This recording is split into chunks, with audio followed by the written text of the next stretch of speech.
ትላንትና ሩታና አብርሃም ከቤት ወጣ ብለው ከቤት ወጥቷል አይደል? ስለዚህ ዛሬ ደግሞ ሄርሜላ ጋር ሄዷል አብርሃም። ስለዚህ አሁን ትላንትና ሩታ ከቤት ወጣ ስላለችው አብርሃም ወደ ሄርሜላ ጋር መሄድ ነበረበት።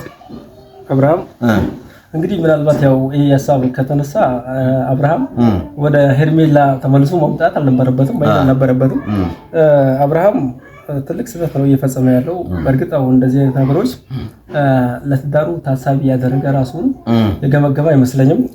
አብርሃም ማየት አለበት። አሁንም አብርሃም ወደ ቤቱ ከልጆቹ እንትን እንዲል ፍቅር እንዲኖረው ራሱን ማየት አለበት የሚል እንትን ነው ያለኝ። የሚገርም በምሳ ምክንያት አድርጋ ማለት ነው የተከራየችበት ቤት ድረስ ጠርታው ሄዶ ያው ምሳም በልቶ ምናምን ነገር ከዛ በኋላ ልታጃጅለው ፈልጋ ነበር።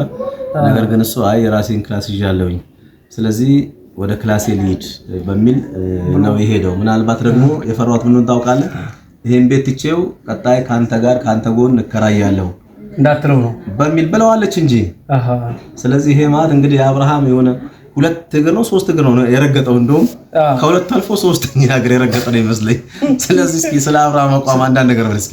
አብርሃም እንግዲህ ያው እንደዛ ከሆነ አብርሃም ዋዣቂ ነው፣ አብርሃም በጣም ዋዣቂ ነው የሚል አመለካከት ነው ያስኩትኝ እኔ እንደራሴ። ጽናት የለውም አብርሃም። አንዱን ይዞ አንዱን ለመልቀቅ አንዱን እንትን ብሎ አንዱን ፈቶ አንዱን ለማለት ተስተካከለ ሲባል ትላንትና የነበረው ደስታ አሁን በሌላ በሐዘን ታወጥ ማለት ነው። ስለዚህ እንደዚህ ነገሮች ለማስተካከል አብርሃም ራሱን በደንብ አድርጎ ማየት አለበት። ሁለት ጓደኞችን ደግሞ አልፈታ የሚገርም እና ብሩክን ማለት ነው። ስለዚህ እነሱ ደግሞ አሁን ለሱ ትዳር ጥሩ ነገር ያስባሉ ብዬ አላስብም እኔ በራሴ ማለት ነው። ስለዚህ አብርሃም ሁሉን ነገር ችሎ ከሩታ ጋር እንደምንም በሽማግሌም በምንም ልኮ ከሷ ጋር መሆን መቻል ነበረበት። ነገር ግን አሁን ዛሬም እየዘባረቀ ነው ያለው።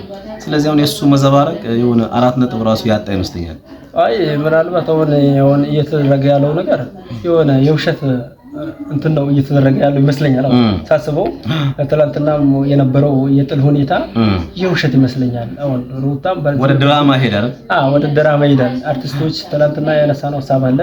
አርቲስቶች እንፈርምሳለን ብለው ያው ራሳቸውን በራሳቸው እየጎዱ መሆኑ ስለዚህ አሁን ያው ከእውነተኛነቱ ወደ ውሸት ምንም ቁም ነገር የሌላቸው ድራማቲካሊ ሄደ ነው ያለው። እንግዲህ 3 አመት አልፎታል አሁን ጉዳይ የሁለቱ ትዳር ከጀመረ ከ3 አመት በላይ ሆኗል።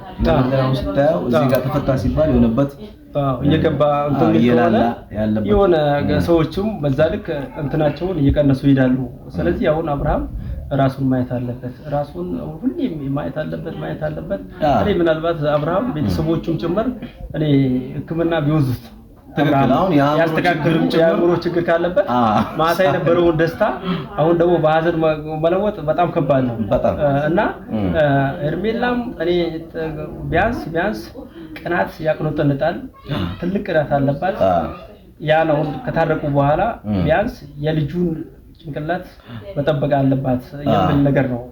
ያው ልጅ ከአባቱ ሲያድግ ነው ደስ የሚለው። ስለዚህ አሁን በአንተ አመለካከት አብርሃም የአእምሮ ችግር አለበት መፈተሽ አለበት የሚል ነገር ነው ማለት ነው። በትክክል እና እንደዛ ካልሆነ እኔ አሁን ይህ ሰው ጤናማ ይሆናል ብዬ አይደለም እንደራሴ። እውነት ነው። ስለዚህ የአብርሃም ቤተሰቦች አሁንም አብርሃምን አንድ ከታመመ ያው ወደ ሕክምና ቢወስዱት ትክክል። ትናንትና ያለው ነገር አለ ጥሩ ነው። በዚህ ላይ ጎበዞች ነበሩ፣ ጠንካሮች ነበሩ። በዚህ ልክ ሩታን መቀበላቸው በጣም ደስ ብሎናል ብለን አስተያየት እየሰጠን ነበር ትናንትና እና ዛሬ አሁን ይሄ የታየው ነገር ተገቢ አይደለም የሚል ነገር ነው የታየው። በትክክል አሁን ጋሺ አብርሃም አባት እንግዲህ ትላንትና እንዳየው መዝሙር ጭምር ነበር የዘመረው ከደስታ የተነሳ። የሩታ አክስት ደግሞ እንዳየው በጣም ደስ ብሏት እስከ ምሳ ግብዣ ጭምር ነበር ያዘጋጀችው። ስለዚህ እሱም ደግሞ ቤት ገዝቶ ሰጥቷት ነበር ለሩታ።